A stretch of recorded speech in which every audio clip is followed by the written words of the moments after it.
Jabber al-Murri and Salah al-Dabab travelled a long way to The Hague in Holland to attend the World Conference on Statelessness with one goal on their mind, putting the spotlight on the plight of at least 6,000 members of the Qatari Al Ghufran tribe who have been stripped of their citizenship by the Qatari government in 1996 and 2004.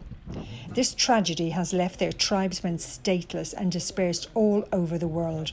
Those left in Qatar suffer with little to no access to proper healthcare, education, the basic human rights. Strolling outside the gates of the International Criminal Court, they remain inspired to continue the fight for accountability and justice. The World Conference on Statelessness is the only global conference of its kind to explore and discuss statelessness-related challenges, opportunities, research policy and advocacy. Today I'm joined by Jabber al-Murri and Salah Mohammed Dabab, who are members of the Al Ghufran tribe. This tribe is one of the biggest in Qatar and they've been living in this country for over 230 years. But despite all of this, since 1996, many of its members have been stripped of their Qatari citizenship. Today, there are still many of them who remain stateless. Jabber, Salah, thank you for being with us today. Good to have you with us. So why do you think it was just the tribe that were targeted and nobody else was? I don't have any reason, but I'm coming here to the human right and make interview with the TV to asking Qatar government why they punish us when I was kids. Tell me about the kind of issues that they face, because I know some of them are not allowed an education, they're not allowed a job. In many cases, they're not even allowed to get married. Tell me about the kind of impact these restrictions have on your family and friends back home. Everybody is suffering. The father, he's suffering because he cannot work. The kids, he cannot go to school and medical and travel. And also the young people or teenager, he cannot marry, he cannot do the business, he cannot open a bank account, and he cannot buy the vehicle, he cannot drive, he cannot everything. Yes, a lot of people in Qatar they can do, but Al Ghufran they cannot. Many people say that they are still discriminated against even though they are no longer stateless. Is this the case? The Qatar government make the playing games as playing games. Example, now the father and two of his sons, they retain his nationality. But the two girls or another people, like the family now is 10. Wow. They retain 3 of them and 7 without nationality. All in the one family? Yeah, in one family. Example, Jabber. Example, me. Jabber, his brothers in Qatar now, Qatar nationality. Also me, my uncle is Qatar nationality. Jabber, the Qatari government have accused you of being a dual national. Tell me what this kind of accusation does for you. What does it mean for you as a person? As for the Qatari law banning dual nationality, a Qatari representative at the Human Rights Council declared that the Qatari government issued the ban decree in 2005. Meanwhile, 6,000 citizens were stripped of their nationalities in 1996 and 2004. The Qatari government meant to issue this decree deliberately after they stripped the nationalities of thousands of Qatari citizens. Salah said earlier that even in the one family that some are stateless and some have a nationality, some have a citizenship. Tell me about members of your family that are back in Qatar. What's the situation with them?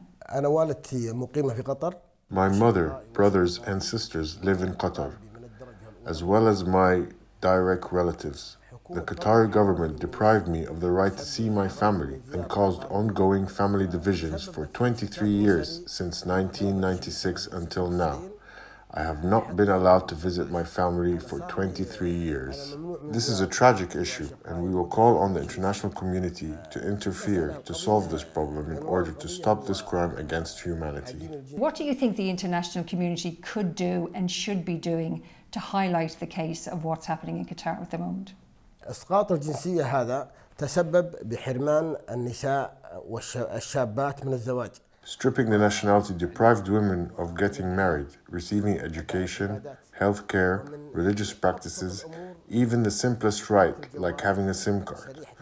Al Ghufran tribesmen are demanding all their rights and seeking the help of human rights organizations and activists to put pressure on the Qatari government. We don't want or aim to harm our country, and if Qatar faced any aggression, we will be on the front line defending it. The main problem is that the Qatari government considers it high treason when we bring this issue before the Western society in particular. This interview, for example, would be considered high treason. We would face years of detention, torture, and a travel ban. This is a reality now. There are currently around 10 million people with no nationality, according to the United Nations Refugee Agency. NGOs, activists, diplomats and stateless people from all walks of life attended the conference. It enabled Jabir and Salah to meet and learn from other activists who are all hoping to reach new solutions to ensure that no one is denied a nationality. It's not only Jabir and Salah who are fighting for the rights of the Al Ghufran tribe.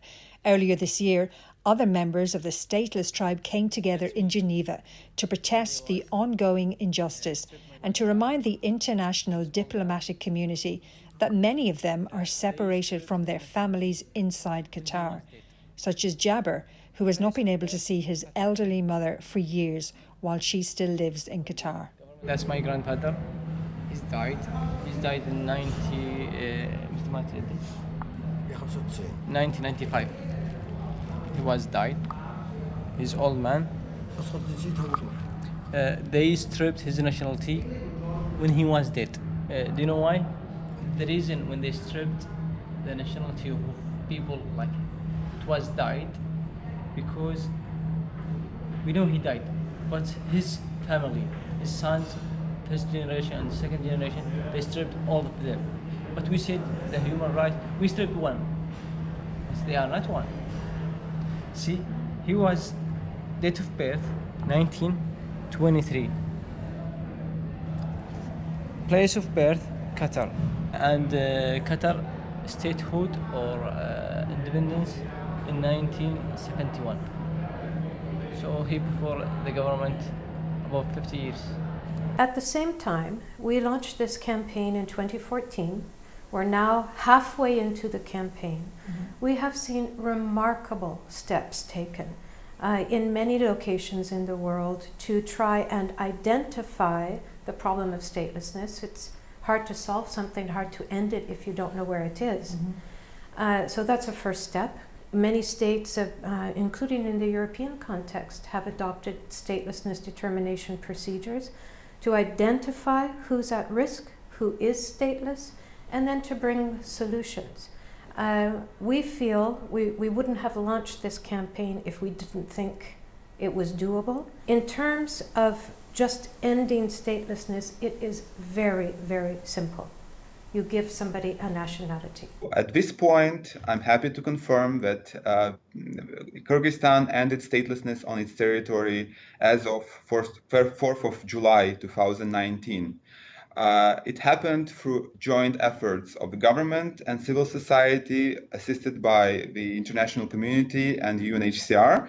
And the 13,700 people that were identified throughout the country managed to either confirm the nationality or acquire the nationality of Kyrgyzstan. Over the past 3 days, we've heard from more than 100 speakers from 60 countries, participated in roundtables, workshops, film screenings and exhibitions, all with one agenda: to shine a light and to give a voice to the 15 million stateless people globally who currently have no place to call home.